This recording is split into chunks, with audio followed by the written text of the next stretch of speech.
What's cracking, everybody? Welcome back to the channel. New video. Cecot,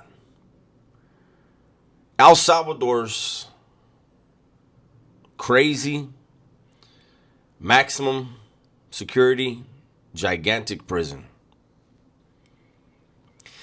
Because I've done so much time, people have asked me over and over what I think about Cecot, right? People have also asked me if I believe Cecot, something like that, should be in the United States. People have left comments that they wish all the gang members here would be placed in that prison.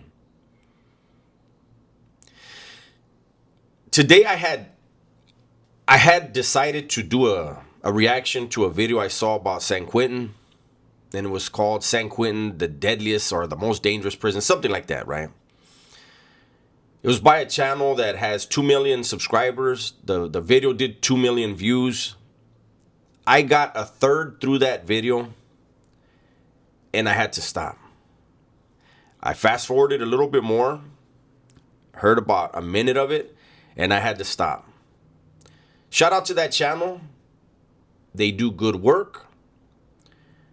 However, San Quentin hasn't been a deadly prison in well over 30 years. It's a minimum security prison. What was said about that prison in that video was a regurgitation of Hollywood myth and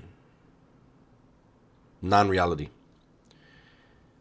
And so I just decided, you know what, I'm not going to do that. I scrolled and then I see this video by the LP channel.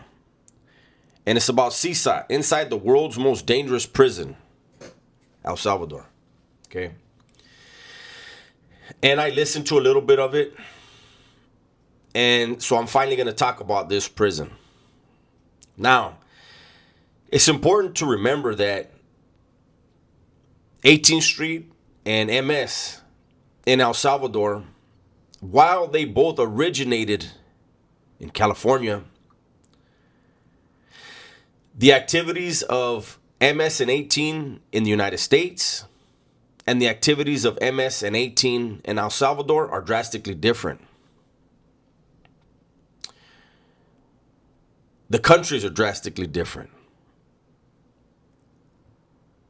Those gangs made El Salvador per capita the deadliest country on the planet. Something needed to be done. They got a new president, and he did that. He did something. Do I agree? No. Did he make El Salvador one of the most safe cities, or excuse me, one of the safest countries in the world? He did. Do I believe that everyone who has been incarcerated in Cecot is guilty of being a gang member? I do not. Do I believe that there were people that were gang members that maybe had stepped away from gang activities and were raising a family? I believe that too. I believe that everyone with a face tattoo was rounded up. Everybody with tattoos, they were rounded up.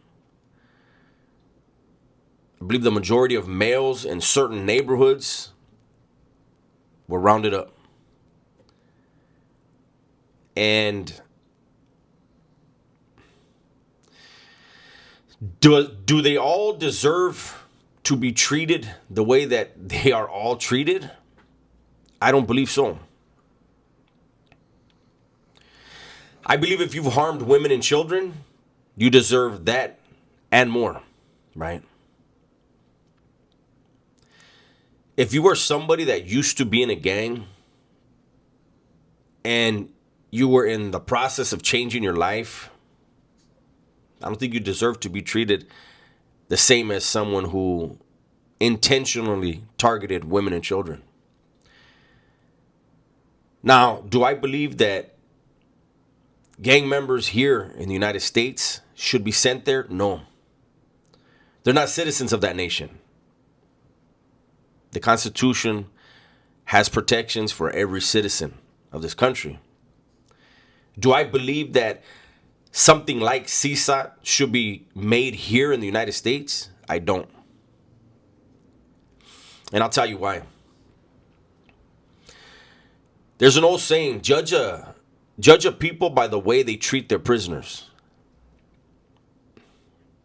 If you treat your inmate population with brutality, then you should be judged by that, by your brutality. I believe in rehabilitation. I know for a fact that some people cannot be rehabilitated. They won't get out. If they have a life sentence, they're exactly where they need to be and they will never get out. But I know guys who, they suffered some type of trauma as a child and they sought love, family, affection in the streets, in the hood, in the barrio, in the gang. And in their need to fit in their need to protect that inner them, their true self, they create a character and then they get lost in it. And they're going to do whatever it takes to get the adoration of their new family. And it doesn't dawn on them till it's too late that nobody goes and sits in that cell with them. Not from their neighborhood, unless they were their crime partner. Nah, you go and do that time on your own. It'll be your original family. Your mom. Your tias. More than likely the women in your family that are going to look out for you. The very ones that you turned your back on. And they're going to do time with you. But there is that chance for rehabilitation. I know thousands and thousands and thousands of lifers that have gone out back into society here in California. And the recidivism rate for them is less than 1%. Because they know the opportunity that they were given. They're not trying to mess it up.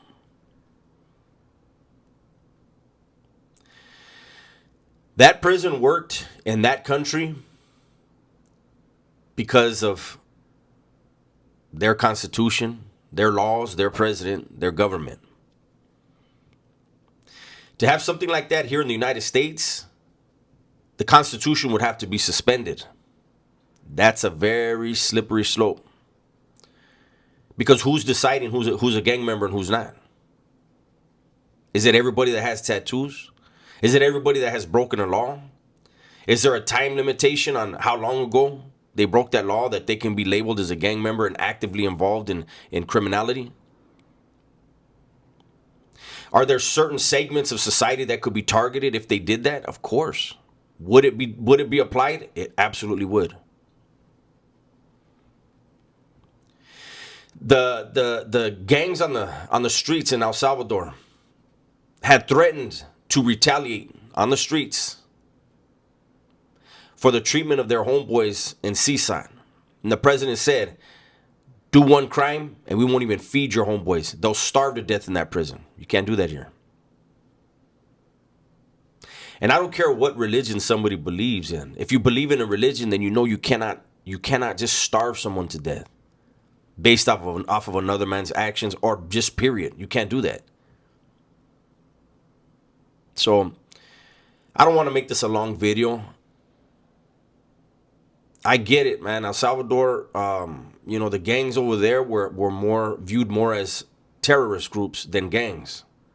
Whereas here in the United States, they function differently. Especially in California. It is very, very much frowned upon here to target women and children when you're, even if it's a robbery. It's just frowned upon. There's other things, other, codes that people live by. But the answer is, I do not agree with degrading human beings. Let the punishment fit the crime and give people an opportunity to rehabilitate and re-enter society and show those young ones that are looking for a role model, a better role model. Someone who's been through it and realized it ain't a way to live. It's just an existence, and it's a horrible existence. That's my video for today. Hopefully you guys enjoyed it. Everybody, please be safe, be smart, and tell the ones you love that you love them, man. I'm out of here.